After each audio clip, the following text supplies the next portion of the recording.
Attica State Prison has a very dark history. It is one of the most notorious prisons in New York State, and chances are you've probably heard of it. In today's video, we're going to be talking about the history of Attica Prison and how in 1971 they had one of the most brutal and deadly prison riots of all time. If you guys are new here, hi, my name is Jess. I'm a person in long-term recovery who has in fact been to prison. It's not a flex, I'm just used to saying it. If you guys want to follow me on any other social media platform, TikTok, Instagram, Patreon, that's $2. It's only ever going to be $2. All of that is linked down below, as well as my vlog channel and my podcast. But we have a lot to get into today, so let's just kick this thing off.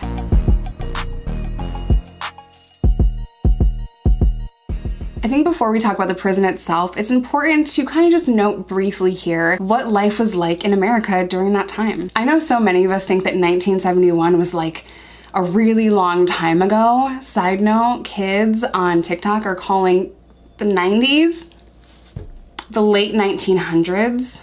Come on. Give us a break. From 1964 to 1980, we saw the height and the end of the civil rights movement. We saw the height and the end of the Vietnam War. America was dead set on this space race, you know, like get the dudes on the moon, which by the way is probably one of my favorite conspiracy theories of all time. Did we land on the moon? I don't know, bro. What is fascinating is how a prison riot in 1971 can affect inmates today in 2022. Attica to this day is notorious for violence. But let's start with what was brewing in Attica before the riot took off in September of 1971. While inmates were really frustrated, their living conditions were horrible. And let me just say, there is not an inmate in the history of ever that has walked into an American prison and thought, oh my gosh, this is like a 5-star hotel. No, the living conditions are notoriously bad across this country. Most inmates in this country complain about their daily living conditions, what they have access to, medical needs, the food being really bad. Complaining as an inmate is a very common occurrence. They even have grievances for that where you can fill out a complaint that you have. But Attica State Prison, which is a maximum security prison that holds around 2,000 men, has always been notorious for not the best living conditions and violence among inmates and staff members. In 1971, the living conditions were horrible. The prison was overcrowded. The men were only allowed to take 1 shower a week. They were only allowed to have 1 roll of toilet paper per month. Their letters were censored so heavily that if you wrote in any other language besides English, you just weren't gonna get that letter. It's important to mention here that in 1971, most of the inmates were Black or Hispanic, while the guards were all Caucasian. Many inmates that were there at the time that have been released and deposed and even interviewed for documentaries have come out and said that the racial tension was something that you could not deny. Some inmates have even said that they felt like political prisoners, not convicted criminals. So with their daily lives being made harder and harder by corrections officers, while their basic needs like hygiene are not being met, inmates tried to negotiate with staff. They tried to peacefully protest. They tried to air their grievances and let the staff know, like, listen, 1 roll of toilet paper a month is not enough. 1 shower a week is not enough.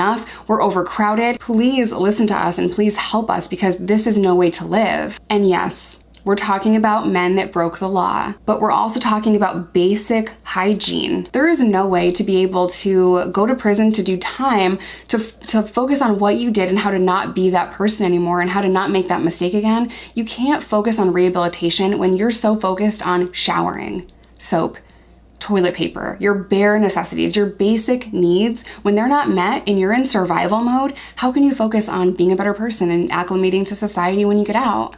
How can you focus on being a better person when staff members are notorious for beating inmates, killing them even? On September 9th, this riot kicked off because 2 inmates were in a physical altercation and a guard tried to separate them. It got very volatile very fast, and it was almost like a few inmates just decided, we're done. We're done. Let's go. September 9th, 1971, inmates took control of Attica. One officer by the name of William Quinn was beaten and he was thrown out of a 2nd-story window and he died a couple of days later. State personnel did regain control over most of the prison, but the inmates had hostages, officers, and they had control of D yard and they had control over the control center of the prison. So yeah, it's looking grim. It's looking bleak. It's looking tense. The next day on September 10th, inmates elected representatives to kind of speak for them and help them negotiate with the officers and with everyone that was on scene so that they could end the riot and they could get basic hygiene and their living conditions could just be better. That's all they wanted. What is really interesting about this is that citizens were also permitted to enter D Yard kind of just as observers, which is super bizarre to me. I don't know the reasoning behind it. The next day, September 11th, 1971, we are still here. The inmates still have hostages. We are still in a riot situation. On September 11th, the inmates gave the commissioner demands that they wanted, like toilet paper more than once a month and showers. They had a whole list of things that they were asking for. The commissioner of the prison accepted most of those requests, but there was one thing on that list that he was not going to budge on. Amnesty. The inmates were asking for amnesty or a pardon because of the officer that was killed on day one. That is kind of where the commissioner drew the line. Now, this is where things take a turn because it gets horrible and gory and violent and unnecessary, and no, not from the inmates. Well, the governor at the time, Nelson Rockefeller, maybe you've heard of him, he was asked to visit Attica and he refused. He got on the phone with the commissioner, Oswald, the prison commissioner, and they decided amongst themselves, being the brilliant individuals that they are, they said, we're gonna take the prison back by force.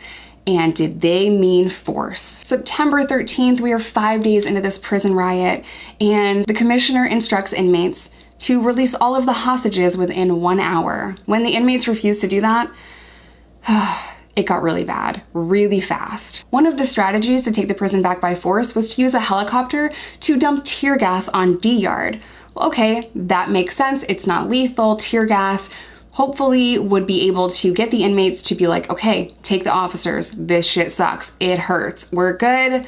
You win. But of course they didn't stop there because these people are complete lunatics. State police and corrections officers opened fire on the yard. Now keep in mind they're hostages, officers on the yard as well. They shot over 2,000 rounds on the yard, killing 29 inmates and 10 hostages, and wounding countless others. That was their idea of how you regain control of the prison, by opening fire when there are hostages right there, which in this scenario are the staff members that work at the prison. Could you just imagine for a second, you're taken hostage by inmates. And inmates were also very adamant that they did not beat up officers that were kind to them and showed them respect. Thought I'd throw that in there. But imagine you work at a prison and you were held hostage and there's been a riot for days, for 5 days. And when you think, okay, this is gonna come to an end, my fellow officers are gonna help me, the police are here, there's a helicopter with tear gas, okay, they're gonna help us. And then in an instant, those same people open fire and you are there, you're a hostage in that situation? Could you imagine that? Out of the 43 deaths that happened during this prison riot, 4 deaths were at the hands of the inmates, and only 1 of the 4 were corrections officers, William, who was pushed out of a 2nd-story window. Well, rumors quickly started spreading that the inmates had killed the officers by slitting their throat. The medical examiner came out and said, actually, that's not true at all. No one had their throat slit. All but 1 of the deaths were because of bullet wounds. So this obviously ends in chaos and death. Once officers regained total control and the riot was over, officers would go on to beat and torture inmates for days. After the prison riot ended, President Nixon heard about how deadly and how violent the takeover was. I'm gonna play that audio for you now. Governor Rockefeller for you, sir. Hello. There you are. Mr. President, I know you've had a hard day, but I want you to know that I just back you to the hilt. And I was sitting here talking to Bob Haldeman. I didn't get your call because I've had a cabinet meeting, and then I had a meeting with business leaders right afterwards, and I've been just got out. But the courage you showed and the judgment in not granting amnesty, it was right, and I don't care what the hell the papers or anybody else says.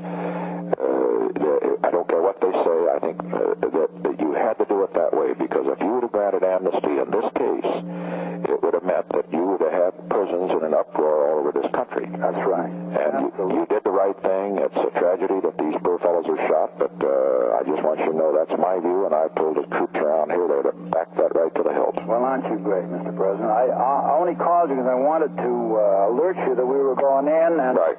when we went in, we couldn't tell whether all 39 hostages would be killed and maybe 200 or 300 prisoners. Are these primarily blacks that you're dealing with? The whole thing was led by the blacks. Are all the prisoners that were killed blacks? Or Are there any I flights? haven't got that report, but I have to. I would say just offhand, yes. Yeah. The inmates did get more toilet paper, more showers. But if everything changed and everything was better after this riot and they received more privileges, then how did that riot still affect Attica today? What does Attica look like today? Attica is still notorious for violence.